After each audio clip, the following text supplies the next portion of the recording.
Dear Eleanor, you are 2 years old now. Your world is made of sunshine, brightly colored blocks, and the sound of your own laughter. You give the best, most all-encompassing hugs. But before you were born, the doctors told us you had Down syndrome. In that moment, the world felt quiet. We were handed a diagnosis, a label, a stack of pamphlets, but then you were born, and we were handed you. And we knew our job was simply to love you. But love isn't passive, it's active, it's learning. So we just started a journey to understand this part of you.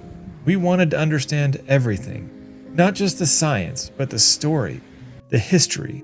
We wanted to understand the world you were born into, and to do that, we had to understand the world that came before. This is what we learned. This is a letter to you.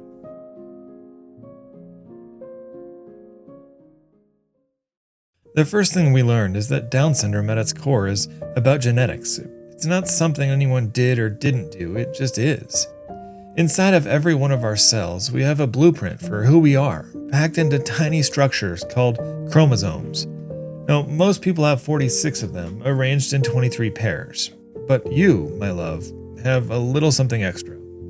In every cell, you have a partial or full extra copy of chromosome 21. And that's why it's called trisomy 21 for tri, 3 of 21. Now, about 95% of the time, like in your case, it's a random event that happens when a sperm or an egg cell is forming and it results in 3 separate copies of that chromosome. That's just called trisomy 21. There are other, rarer types too, translocation, where the extra copy attaches to another chromosome, and mosaic, where only some cells have the extra copy. This extra genetic material changes the typical course of development for the body and brain. It's why you have different facial features, and maybe why you have low muscle tone, which made learning to hold up your head up a little bit of a challenge at first.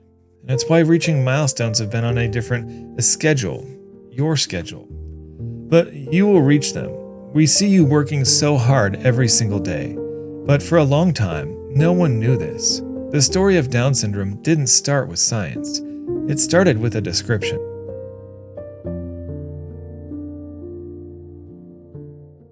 In 1866, an English doctor named John Langdon Down was the superintendent of an asylum. He was a meticulous observer, and he noticed that a group of his patients shared a distinct set of physical characteristics. He wrote that they were so similar they might readily be taken for members of the same family. He was the first person to describe the condition as a unique entity. But his explanation was a product of his time, and it was deeply flawed. He believed in a theory called ethnic classification, and he categorized these individuals as Mongolian, arguing their features were a retrogression to a different racial type. This gave rise to a name that caused a century of pain and stigma, Mongolism. It was a label rooted in scientific racism, and it shaped a terrible perception of people like you. For 93 years, that was the only explanation the world had, a mystery, until a team of researchers in Paris finally looked closer. Then in 1959, everything changed. A French geneticist named Jérôme Lejeune and his colleagues Martha Gautier and Raymond Turpin used new techniques to look at the chromosomes from cells of individuals with Down syndrome, and they found it, an extra chromosome, number 21. It was a monumental discovery. For the first time ever, a specific chromosomal anomaly was linked to an intellectual disability. It wasn't a racial flaw. It was a random genetic event. Science finally offered a real answer, and with it, the power to undo a century of stigma. The name Mongolism was officially abandoned, and the condition became known as Down syndrome, after the man who first described it. But the damage of that old theory had already shaped a dark and painful history.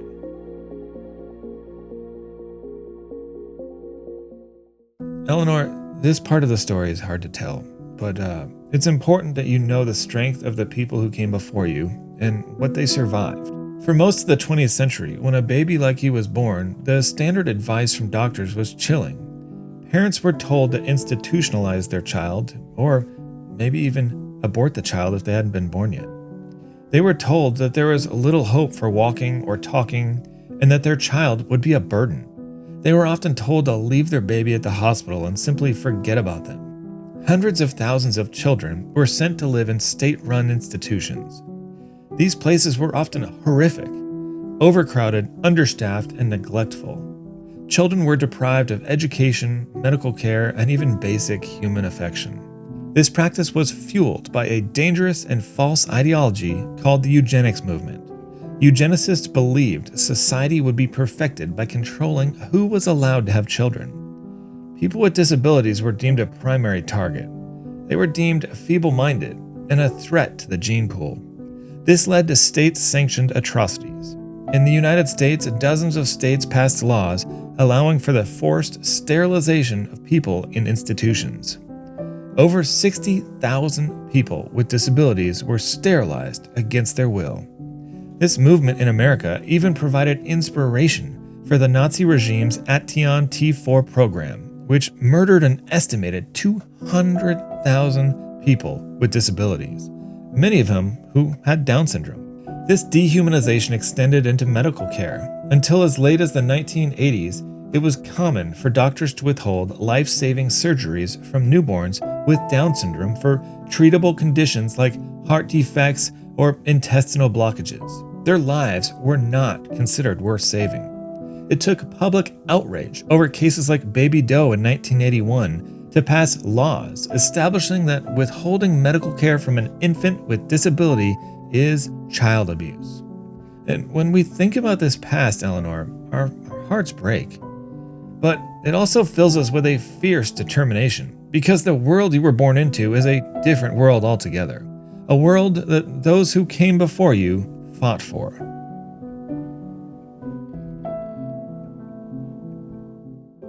And what a different world it is. The most incredible change is in life expectancy.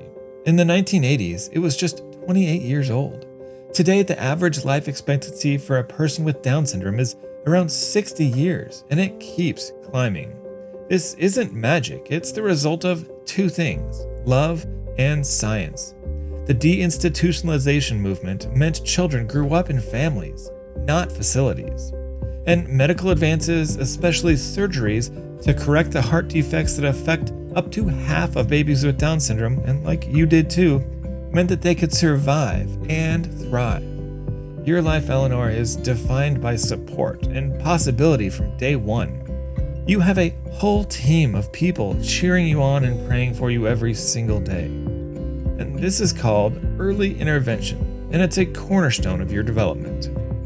Your therapists help you build muscle strength, and thankfully, you're already walking around and running around like crazy, sometimes hard to catch. Others of your therapists help you to learn skills for independence, like how to hold a spoon or a crayon. And your speech therapist, and mother too, since she's also a speech therapist, are helping you find your voice, teaching you the pre-language skills you need, and using sign language to help you communicate right now and learn how to use things like an AAC device to communicate later. When it's time for school, you will have the right to an inclusive education, learning in a classroom along with your peers. Teachers now have strategies to help you learn best, using visual aids and breaking tasks into smaller steps, because we know you are a capable visual learner. And as you grow up, the possibilities are wide open. Adults with Down syndrome today are going to college, getting jobs, living their own apartments, falling in love, and getting married. They are artists, advocates, entrepreneurs, and athletes. They are living full, meaningful lives, contributing to the communities in countless ways. This is the world we see for you, a world of inclusion, opportunity, and independence.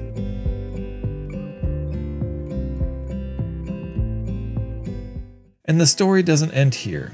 The world of science that discovered your extra chromosome is now working on a new frontier. They're moving beyond just supporting you to developing targeted treatments that could address some of the core biological challenges of trisomy 21. Researchers are now testing new drugs that aim to improve cognitive function. One promising drug, for example, targets a receptor in the brain that is hyperactive in people with Down syndrome, and early trials have shown it can improve daily living skills.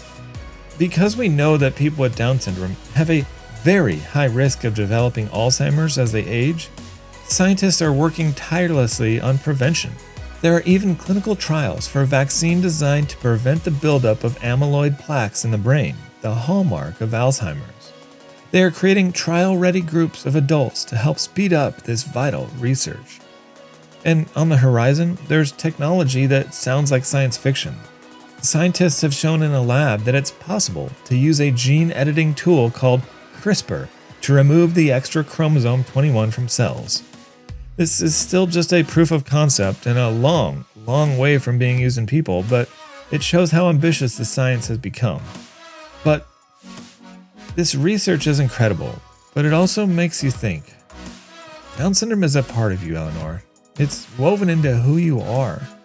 And while we want you to have every tool to live the healthiest, fullest possible life, we would never want to fix the wonderful person that you are. The future will be a conversation about what it means to treat and what it means to accept and love.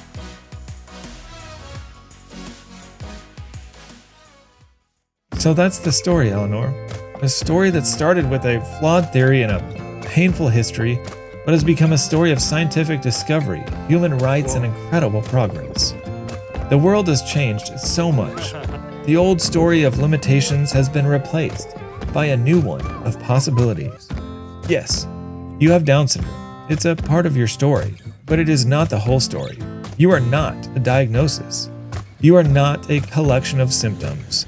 You are Eleanor. You are funny, stubborn, and loving. You are a daughter, a granddaughter, and one day will be a friend and maybe a student, an employee, an artist, anything you want to be. Our journey to understand Down syndrome ended up right back where we started, with you. It is with a love that is active, that is learning, and that is boundless. And we can't wait to see who you become. We love you.